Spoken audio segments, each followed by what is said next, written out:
I am glad to be here and glad to be addressing what I think are a consequential set of issues.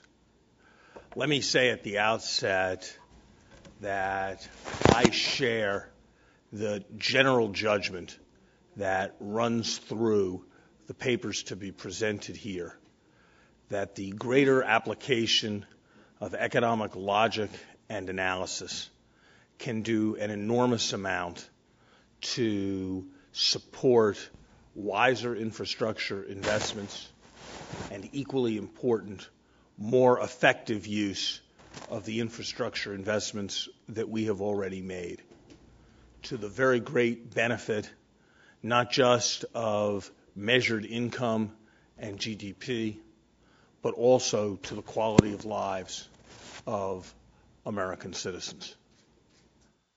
Those are, in economic parlance, the microeconomic and growth aspects of infrastructure investment.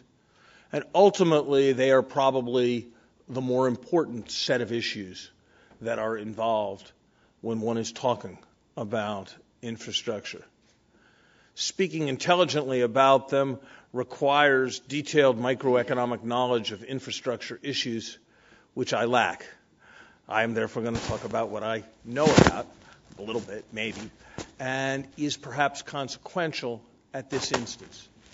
And that is the macroeconomic and cyclical aspects of infrastructure investment decisions. I had a clear view on this question in January, and I continue to think that on the basis of all the facts and data available in January, it was a reasonable view to have. That view was that in a context where it was not clear how the economy would perform, where there was a case for very rapidly delivered short-term stimulus, the appropriate emphasis was elsewhere, away from infrastructure, and on tax and other measures that could be delivered more quickly.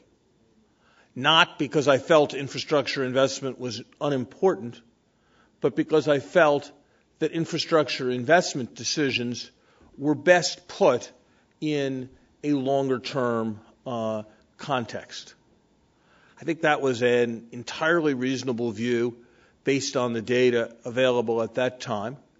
And my own reading of the evidence so far, while it is very preliminary, is that, if anything, the fiscal stimulus that was delivered in the form of tax rebates has been somewhat more effective than one might have expected, but that the economy is somewhat worse than one might have expected because it has been offset by the very consequential increase in energy prices and other commodity prices.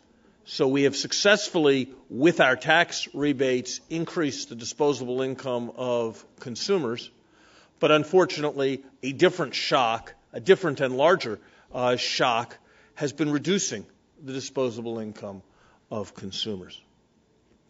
My belief today is that in the context of our current economic situation, the balance of risks favors additional efforts directed at fiscal stimulus to the economy, and that there is a role for infrastructure investment within the overall envelope of that fiscal stimulus program. Why do I hold these convictions? 4 considerations strike me as of particular importance. First, the current economic context. I think there is a reasonable argument to be made that our economic situation today is as critical and uncertain as at any juncture since the current financial crisis began last August. There is increasing evidence that problems in the housing market are not just continuing, but likely to be enduring for a substantial interval. Even with the recent rallies, financial stocks, depending on how you look at it, which are a forward-looking indicator of the health of the financial system, are as low or lower as they were at the previous moment of maximum alarm before the weekend when Bear Stearns was bailed out. While there have been favorable fluctuations in the last 6 days, it remains the case that energy prices are at levels that would have been almost inconceivable even 6 months ago. Consumer confidence is at a low ebb as the measures added to the current housing bill remind us questions of capital adequacy loom over the financial system. In that context, the risks seem to me much more to the downside than they are to the upside. And even if the current cyclical context resolves itself in a favorable way, consideration of the history of past episodes like this one, economic downturns caused by financial excess giving way to contraction, a pattern very different than the more traditional one of the Fed stepping on the brakes. Such contractions have lasting impacts. In the early 90s, they were referred to as the headwinds after the financial problems of the banking system in 1990 and 1991. In this most recent decade, the recession ended at the end of 2001, but unemployment did not reach its peak level until 2004. The prospect that the economy is going to need support for demand over an interval going forward seems to me to be the preponderant probability in the current situation. Second consideration militating in favor of fiscal stimulus is that I think there is reason to believe today that a significant amount of stimulus can be delivered with reasonable rapidity. It is certainly the case that if you look at traditional infrastructure programs, the lags are very long. That typical federal highway spending, for example, spends out only about 25% in the first year. However, when people put their minds to it, they can do much better. If one looks at the several $100 million infrastructure commitment that was made after the bridge collapse in Minneapolis about a year ago, 86% of the money had not just been obligated, but had been spent within a 9-month interval. The sense that there is a backlog that can be moved rapidly is reinforced by the extensive anecdotal evidence of projects that have been slowed partially through the process of construction or that are ready to let but have been held back for budget reasons. Some of those budget reasons have to do with the strains that are being felt by state and local budgets across the country. But there is a rather simpler reason why we are not fully delivering on past infrastructure commitments. If one looks at the price of inputs to infrastructure, they have risen very rapidly. Indeed, the producer price index for highway construction has increased by 70% since 2004.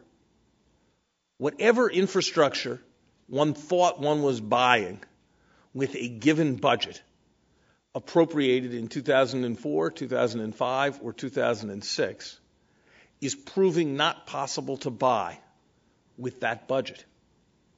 In that context, it seems to me that it serves the efficiency of project completion, it serves the objective of economic stimulus, and it serves the objective of rapidity to allow those original plans to be carried out.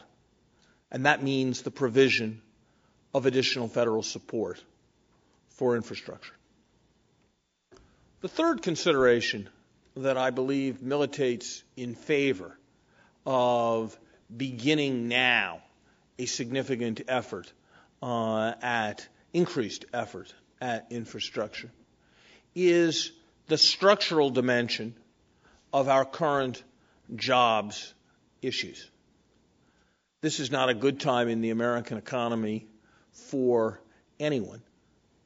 But after a period of considerable decline in manufacturing, a major source of employment for men with relatively little education, where slack has been taken up to some degree by construction, we are headed into a structural situation of a double whammy for those less educated men, with manufacturing and construction both under great pressure. Indeed, already, and much of the decline in construction has yet to be felt, if one looks at the unemployment rate of men who have dropped out of high school or men who have only completed high school degrees, their unemployment in ratio to national unemployment is higher than it has been in more than a decade. On the order of 20% of their employment comes from construction jobs, compared to only 5% for the overall economy. And so even when the economy reverts to a cyclically normal situation, there will be a case for addressing our policies to demand towards the areas where employment demand is most needed. And construction is such an area. And that, too, points towards targeted stimulus directed at infrastructure.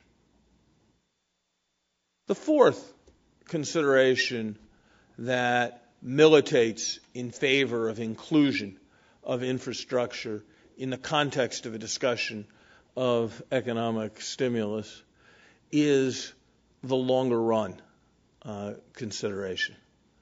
I don't see how anyone who has spent any time looking at American public schools, 75% of which have structural deficiencies, 25% of which have problems in their ventilation systems, or who has had the opportunity to compare Kennedy Airport with almost any international airport to which one could fly from Kennedy Airport, can be satisfied with the state of America's infrastructure.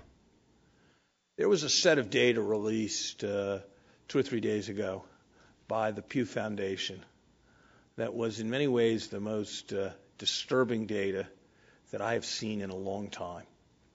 It reported on a survey of 32 countries in which people were asked whether they were satisfied with the state of the country's economy and whether they were satisfied with the state of the country's direction.